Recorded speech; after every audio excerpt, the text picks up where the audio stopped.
Hello बच्चों, आपका इस चैनल पर इस क्लास में स्वागत है। क्लास 9 का हमारे आसपास के पदार्थ चैप्टर 1 हम लोगों का चल रहा है। इसी में एक बहुत ही इम्पोर्टेंट टॉपिक है, वो है तापमान, जिस पर बहुत सारे आंकिक प्रश्न भी पूछे जाते हैं और केवल क्लास 9 में नहीं, क्लास 10th में और आगे जाकर के आपके कंपटीशन एग्जाम्स जितने भी होते हैं उसमें भी इससे रिलेटेड काफी क्वेश्चंस पूछे जाते हैं। तो बहुत ही इंपॉर्टेंट टॉपिक है जिसे हमें आज पढ़ना है। तापमान, सबसे पहली बात आती है कहते किसे हैं, ठीक है। इंग्लिश में हम तापमान को क्या कहते हैं? टेम्परेचर।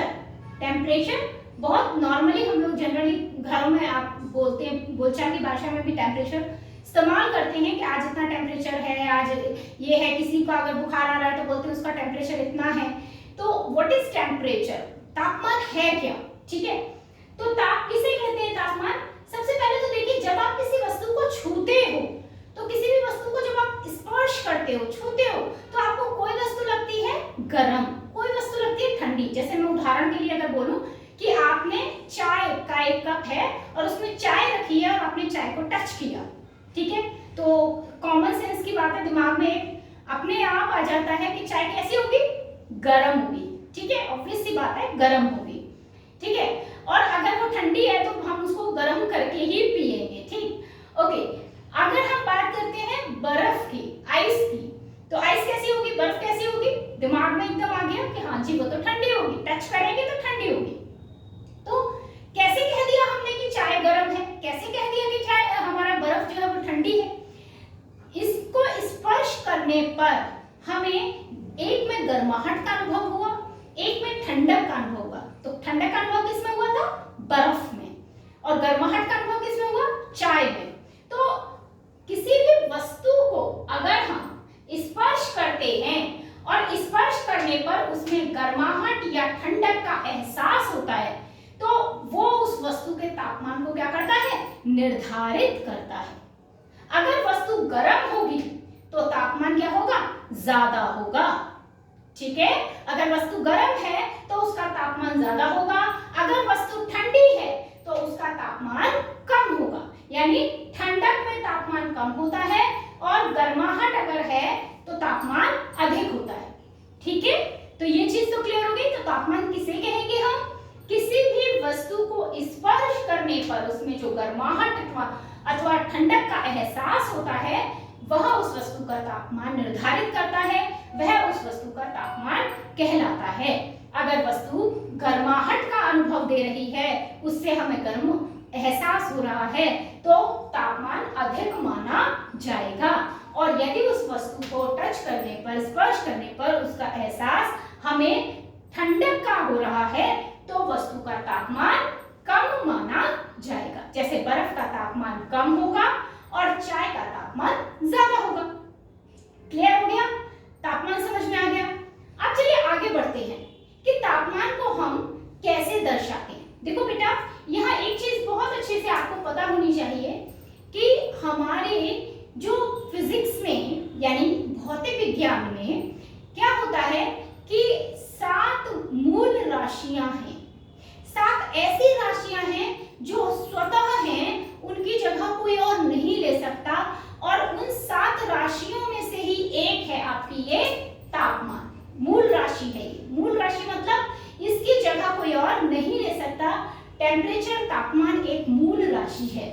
इसको दिखाने के लिए हम जनरली, क्योंकि हर बार तापमान तापमान तो नहीं लिखेंगे, तो आपने पहले भी क्लासेस में ये देखा हुआ है अपने छोटे क्लासेस में कि हम जब फिजिक्स में पढ़ते हैं, भौतिक विज्ञान में पढ़ते हैं, तो हम किसी जो भी हमारी राशि है उसको एक शॉर्ट टर्म में दर्शाते हैं, ताकि उस पे हम न्यूमेरिकल्स बना सकें, उस पे हम सवाल बना सकें। तो वो सब हम करते हैं, तो टी या थीटा से हम तापमान को दर्शाते हैं। अब आप कंफ्यूज नहीं होइएगा, थीटा ये बड़ी क्लासेस में आता है, ठीक है।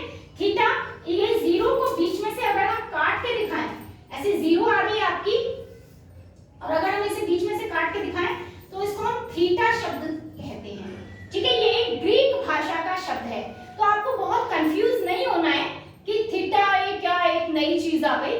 नहीं, ये आपके अभी कोर्स में नहीं है साइंस आगे देखते हैं तो उसमें आपको ये थीटा शब्द आता है, ये थीटा से रिप्रेजेंटेशन आता है। अभी आप जो तापमान को जनरली रिप्रेजेंट करते हैं वो टी से करते हैं, ठीक है, टी फॉर टेम्परेचर। तो स्मॉल टी से हम बहुत कुछ जगहों पर ये कैपिटल टी से भी दिखाया जा सकता है, ठीक। अब बात करें इसके मात्रा की, तो क्योंकि ये एक मूल राशि है, ठीक है, तो इसका एक मात्रक भी होता है। देखिए मात्रक शब्द से आप सभी परिचित हैं पहले से। मात्रक जैसे आप लोगों ने पढ़ा है, द्रव्यमान का मात्रक किलोग्राम होता है, ठीक है। तो जैसे हमारा आयतन के लिए हम लीटर लगाते हैं या घन मीटर या मीटर क्यूब लगाते हैं, क्षेत्रफल के लिए वर्ग मीटर लगाते हैं। तो ये जो हम पढ़ते हैं उसी तरीके से हमारा तापमान का भी एक मात्रक है, डिग्री केल्विन। K फॉर है kelvin, degree K for kelvin, ठीक है, ये हमारा हो जाता है इसका मात्रक। अब अगर हम बात करें तो देखिए तापमान ऐसे ही तो नहीं पता चलता ना, गर्म हम छूने से बस इतना अंदाजा लगा सकते हैं कि वो गर्म है या ठंडा, बस कितना गर्म है कितना ठंडा है। जैसे आज गर्मी पड़ रही है, ठीक है, तो कितनी गर्मी पड़ रही है, टेम्परेचर कितना है कि आदमी को पसीने आए जा रहे हैं, इतनी गर्मी, ज्यादा सूरज लग रहा है जैसे आग उगल रहा है, तो ऐसी गर्मी जो महसूस हो रही है, आखिर कितना टेम्परेचर है, ठीक है। अभी अगर हम दिसंबर में बात करेंगे, जनवरी में बात करेंगे, तो आज हम एक एक कपड़े में भी पसीनों में नहा रहे हैं, और जब हम सर्दियों में जाएंगे तो सर्दियों में उन्हीं कपड़े के ऊपर एक काफी सारे पहने होते हैं, तब भी हमको ठंड लग रही होती है, ठीक है। तो how much the temperature value है ना, कितनी हमारा टेम्परेचर अब है, कितना तब होगा, दिसंबर में होगा। तो हम तापमान को केवल ऐसे नहीं पता कर सकते, ऐसे तो सिर्फ हम एहसास कर पाएंगे कि वो गर्म है या ठंडा है, ठीक है, लेकिन कितना गर्म है या कितना ठंडी है कोई चीज, वो पता करने के लिए 3 पैमाने होते हैं तापमान के, ठीक है। उन 3 पैमानों से ही हम ये पता करते हैं कि हमारी कोई वस्तु का तापमान कितना है, ठीक है। तो वो 3 पैमाने कौन से हैं? नंबर 1 सेल्सियस पैमाना, नंबर 2 केल्विन पैमाना, और नंबर 3 फ़ारेनहाइट पैमाना, ठीक है। ये जो तीनों पैमाने हैं, इन तीनों पैमानों में ही हमारी एक विशेष प्रकार की मशीन आती है जिसको हम कहते हैं तापमापी, ठीक है। तापमापी जनरली आपने देखा होगा इस तरीके की एक कांच की बनी हुई ट्यूब होती है, और उस कांच की बनी हुई ट्यूब में आगे की तरफ एक बहुत इसको हम बल्ब कहते हैं, ये लगा हुआ रहता है, ये मेटल का बना हुआ होता है, और इसमें क्या भरा रहता है, पारा भरा रहता है, और पारे के साथ मरकरी भरा रहता है, और यहाँ पे निशान लगे हुए होते हैं, और उन निशानों से नापा जाता है, ठीक है ना। तो ये हमारा 3 तरह के, इसके ऊपर ये जो स्केल बना रही हूं मैं, दिख रहा है आपको स्केल बन रहा है, यही स्केल हमारा 3 तरह का होता है। एक सेल्सियस स्केल, सेल्सियस पैमाना, एक केल्विन स्केल या केल्विन पैमाना, एक फ़ारेनहाइट स्केल या फ़ारेनहाइट पैमाना। तो इस तरीके का ये जो पैमाना, ये बिल्कुल पैमाना ऐसे ही है जैसे आपकी स्केल होता है ना, आप अपना स्केल यूज करते हो ना सीधी लाइन खींचने के लिए, एक रूलर यूज करते हो, बिल्कुल उसी की तरह होता है। तो इसकी मिनिमम वैल्यू कितनी है और इसकी मैक्सिमम वैल्यू कितनी है, मान लीजिए ये मैक्सिमम वैल्यू होती है, मैक्सिमम वैल्यू कितनी है, उसी से पता चलता है कि ये कहां से लेके कहां तक इसकी सीमा है, ये कितने से कितना टेम्परेचर नाप सकता है, न्यूनतम कितना नाप सकता है और अधिकतम कितना नाप सकता है। तो जब हम बात करते हैं सेल्सियस पैमाने की, तो सेल्सियस पैमाना न्यूनतम कितना नाप सकता है, 0 डिग्री सेल्सियस, और मैक्सिमम कितना नाप सकता है, 100 डिग्री सेल्सियस। मिनिमम कितना नाप सकता है, 0 डिग्री सेल्सियस, और अधिकतम कितना नाप सकता है, 100 डिग्री सेल्सियस, ठीक है। सेल्सियस पैमाना हमारा इतना नाप सकता है। जब हम बात करते हैं केल्विन पैमाने की, तो केल्विन पैमाना हमारा न्यूनतम कितना नाप सकता है, 273 डिग्री केल्विन, कितना नाप सकता है, 273 डिग्री केल्विन, और अधिकतम कितना नाप सकता है, 373 डिग्री केल्विन, ठीक है। 273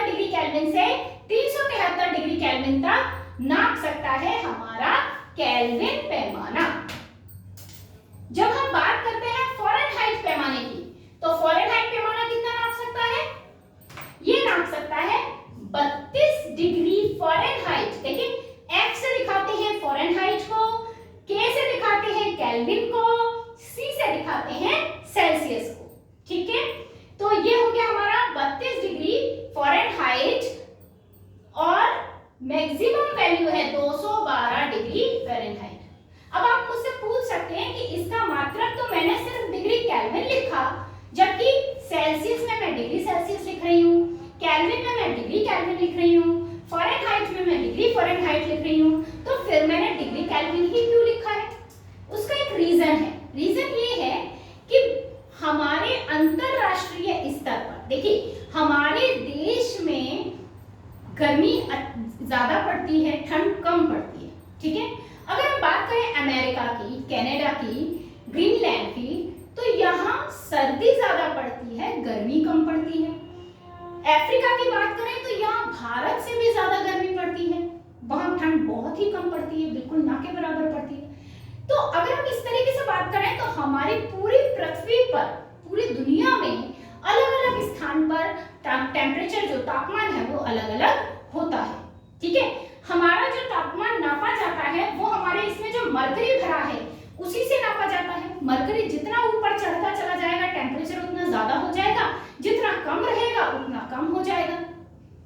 तो हमारा तापमान जो है उसको एक अंतरराष्ट्रीय स्तर पर नापने के लिए एक मात्रक निश्चित किया गया है, जिसको हम मूल मात्रक कहते हैं, क्योंकि एक मूल राशि है तो इसका मात्रक भी मूल मात्रक यानी फंडामेंटल क्वांटिटी हमारी मूल राशि हो गई और फंडामेंटल यूनिट इसका मूल मात्रक हो गया। और वो मूल मात्रक सभी देशों में डिग्री केल्विन माना जाता है, इसीलिए इसका हम जो मेन मात्रक मानते हैं वो डिग्री केल्विन मानते हैं। बट ऐसा नहीं है, डिग्री सेल्सियस भी लागू है, केल्विन भी लागू है, फ़ारेनहाइट भी लागू है, अलग अलग जगहों पर अलग अलग तरह से। जैसे फ़ारेनहाइट पैमाना कहाँ पर लागू है? फ़ारेनहाइट पैमाना लागू होता है डॉक्टरी थर्मामीटर में, ठीक है। जो हमारे घरों में बुखार नापने वाला थर्मामीटर होता है, तापमापी जो होती है बुखार को नापने वाली, तो आपने देखा होगा उसमें ऐसे कहते हैं ना 101 है बुखार या 100 है बुखार या 102 है बुखार, तो 100, 101, 102 से क्या मतलब है, ठीक है। तो याद रखिए एक स्वस्थ मनुष्य का, ठीक है, एक स्वस्थ मनुष्य का जो ताप होता है,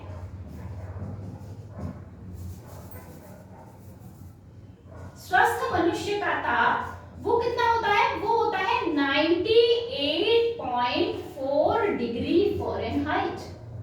98.4 डिग्री फ़ारेनहाइट ये एक स्वस्थ मनुष्य का ताप होता है। अगर इससे ज्यादा ताप होगा, अगर बॉडी का टेम्परेचर इससे ज्यादा है, शरीर का तापमान इससे ज्यादा है, तो व्यक्ति को क्या कहेंगे कि वो बुखार से पीड़ित है, उसको फीवर है, ठीक है। अगर 98.4 से 99 ही है केवल, तो उसको बुखार यानी वो हल्की हरारत जैसे हम बोलते हैं, कम बुखार, बहुत कम बुखार है, जो जनरली थकान वगैरह की वजह से भी हो जाता है। लेकिन अगर उसको 100 है यानी 100 डिग्री फ़ारेनहाइट, तो इसका मतलब उसको एक लिमिट से ज्यादा बुखार है। 101 बहुत ज्यादा बुखार, 102 उससे भी ज्यादा, 103 बहुत ज्यादा, ठीक है। तो इस तरीके से हम एक मनुष्य का ताप नाप करके उसकी बीमारी का भी पता लगा सकते हैं, ठीक है। तो ये जो हमारा थर्मामीटर है, ठीक है ना, ये देखने में आपने घर में देखा होगा आपने, है ना, तो ऐसा ही ये थर्मामीटर, ये डॉक्टरी थर्मामीटर फ़ारेनहाइट में नापा जाता है, इसमें फ़ारेनहाइट पैमाना होता है। केल्विन पैमाना और सेल्सियस पैमाना जनरली लेबोरेटरीज में यूज होता है, जो प्रयोगशालाएं होती हैं वहां पर यूज होता है, और ये साइज में बड़ा होता है फ़ारेनहाइट पैमाने से, ठीक है। तो यहां तक आपको तीनों पैमाने क्लियर हो गए। अब हमारे सामने आते हैं कुछ आंकिक प्रश्नों से संबंधित सूत्र बनाने। तो यहाँ जो चीज मैं अब आपको बताने वाली हूँ वो है कि अगर हमें सेल्सियस पैमाने के रूप में हमें डिग्री सेल्सियस में कोई वैल्यू दी है, कोई टेम्परेचर दिया है, तो हम उसे केल्विन में कैसे बदलेंगे, यानी सेल्सियस ताप को केल्विन ताप में कैसे बदलेंगे, केल्विन ताप को सेल्सियस ताप में कैसे बदलेंगे, फिर अगर हमारा फ़ारेनहाइट ताप है तो उसे हम सेल्सियस ताप में कैसे बदलेंगे, अगर हमारा केल्विन ताप है तो हम उसे फ़ारेनहाइट में कैसे बदलेंगे, मतलब एक पैमाने से दूसरे पैमाने में तापमान को कैसे बदला जाएगा। अगर हमें एक तरह का तापमान पता है तो दूसरे तरह से हम कैसे निकाल सकते हैं, ये अब हम पढ़ेंगे। तो सबसे पहले हम इसमें जानते हैं कि अगर हमारा सेल्सियस में है तो डिग्री सेल्सियस को डिग्री केल्विन में बदलना, ठीक है। हम क्या कर रहे हैं, हम डिग्री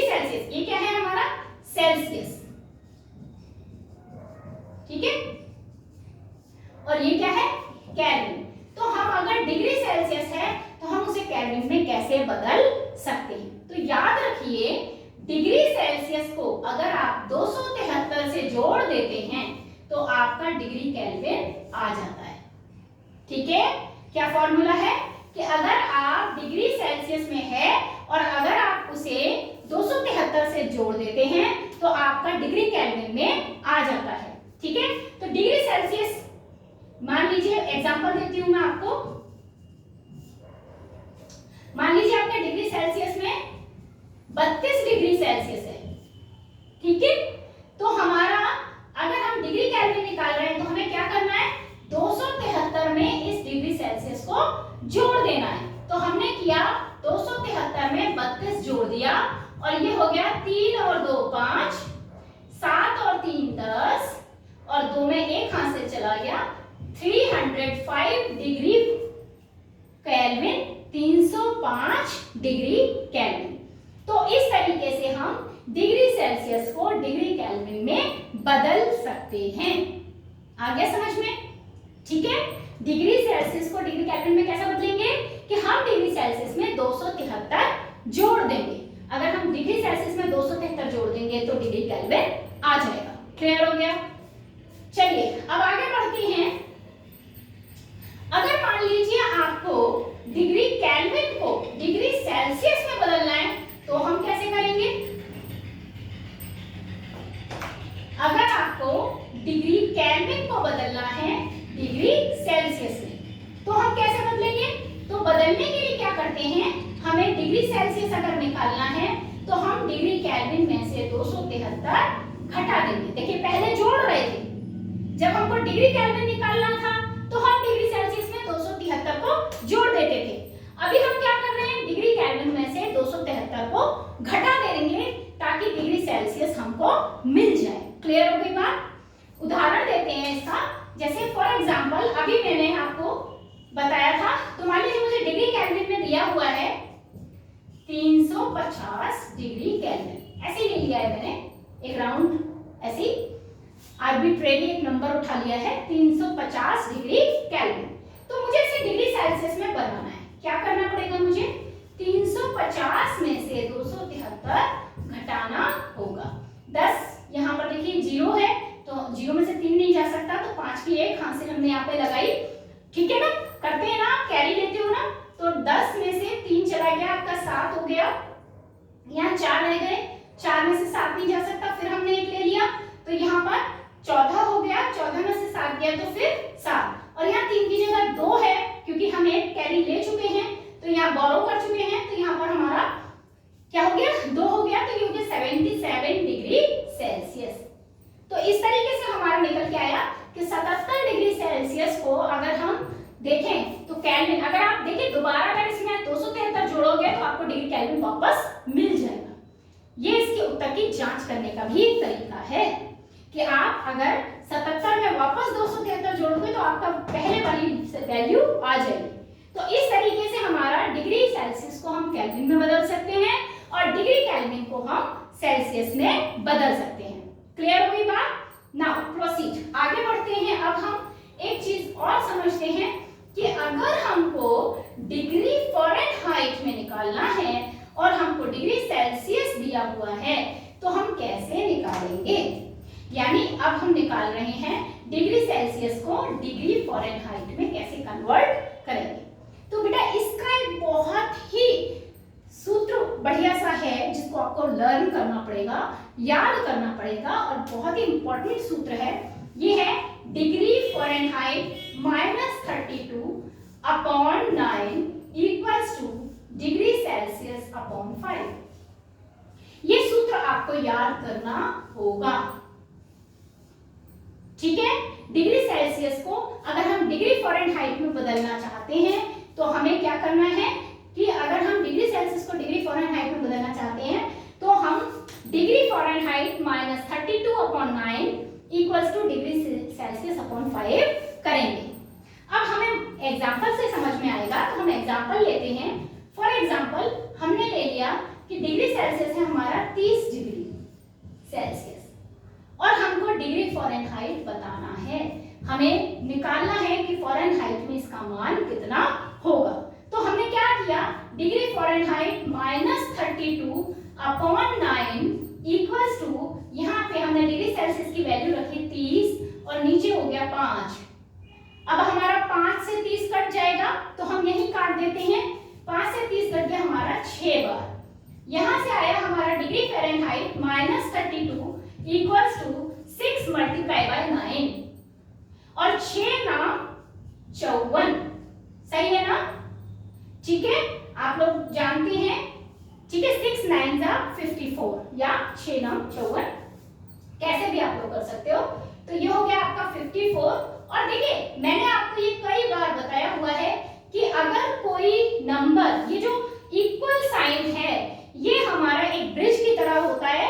अगर हम इसके एक तरफ से दूसरी तरफ जाते हैं तो हमारे जो ऑपरेशंस हैं, प्लस माइनस मल्टीप्लिकेशन डिवीजन, जोड़ घटाना गुणा भाग, ये बदल जाता है। ठीक है, अगर कोई नंबर यहाँ घट रहा है तो वहां जुड़ जाएगा, जुड़ रहा है तो घट जाएगा, गुणा हो रहा है तो भाग हो जाएगा, भाग हो रहा है तो गुणा हो जाएगा। देखिए 9 यहाँ पर भाग हो रहा था तो हम जब इसे यहाँ ले गए बराबर के उधर ले गए तो हमारा क्या हो गया, 6 के साथ ये मल्टीप्लाई हो गया, गुणा हो गया, क्योंकि भाग किसमें बदल गया, गुणा में। अब यहाँ हमारा 32 माइनस हो रहा है तो यहाँ जाने पे ये जुड़ जाएगा। आगे समझ में? तो ये कितना हो गया, 4 और 2 6 हो गया और 5 और 3 8 हो गया। तो ये आया हमारा 86 डिग्री फ़ारेनहाइट। यानी अगर सेल्सियस में तापमान 30 डिग्री सेल्सियस है तो फ़ारेनहाइट में तापमान 86 डिग्री फ़ारेनहाइट होगा। इसका उल्टा भी हो सकता है, जैसे हमें डिग्री फ़ारेनहाइट दिया है और हमको डिग्री सेल्सियस निकालना है, बड़े आराम से निकाला जा सकता है। वहां हमें डिग्री फ़ारेनहाइट की वैल्यू रखनी होगी और हमें उसमें से 32 घटाने होंगे, 9 का भाग करना होगा और बाद में 5 की गुणा करनी होगी। करते के साथ ही हमारा डिग्री सेल्सियस निकलकर आ जाएगा। ठीक है, तो मैं अब आपको यहाँ तक, मुझे लगता है आपको सब समझ में आ जाना चाहिए। अगर कोई बात समझ में नहीं आती है तो आप मुझे कमेंट करके पूछ सकते हो कि जो भी आपको समझ में नहीं आया। ठीक है, और मैं यहाँ आपको एक छोटा सा होमवर्क देती हूँ। अभी मैंने स्वस्थ मनुष्य का ताप आपको बताया था, इस वीडियो में स्वस्थ मनुष्य का ताप बताया था कितना होता है, और उसी तापमान को आप रखिए यहाँ पर। ठीक है, और यहाँ रखकर फ़ारेनहाइट में रख करके और मुझे बताइए कि डिग्री सेल्सियस में स्वस्थ मनुष्य का तापमान कितना आएगा। ठीक है, आप क्या करेंगे, डिग्री सेल्सियस में मुझे स्वस्थ मनुष्य का तापमान बताएंगे कितना आएगा। यहाँ पर फ़ारेनहाइट वैल्यू रखिएगा, जो स्वस्थ मनुष्य का तापमान मैंने अभी आपको फ़ारेनहाइट में बताया था इसी वीडियो में, वो आप देखिए और उसको करके देखिए। यहाँ पर उस वैल्यू को रखिए, उसमें से 32 माइनस कीजिए, 9 से उसे भाग कीजिए और 5 से उसको गुणा कीजिए।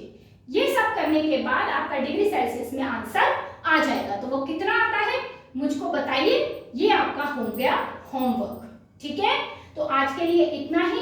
यहाँ ये चैप्टर आपका खत्म हो जाएगा। ठीक है, और अब आपको इसके क्वेश्चन आंसर्स वगैरह अपनी कॉपी में कर लेने हैं। साथ के साथ काम कीजिए तो ज्यादा सही रहेगा। ठीक है, कोई चीज समझ में नहीं आ रही तो मुझसे पूछ लीजिए। Okay, thank you.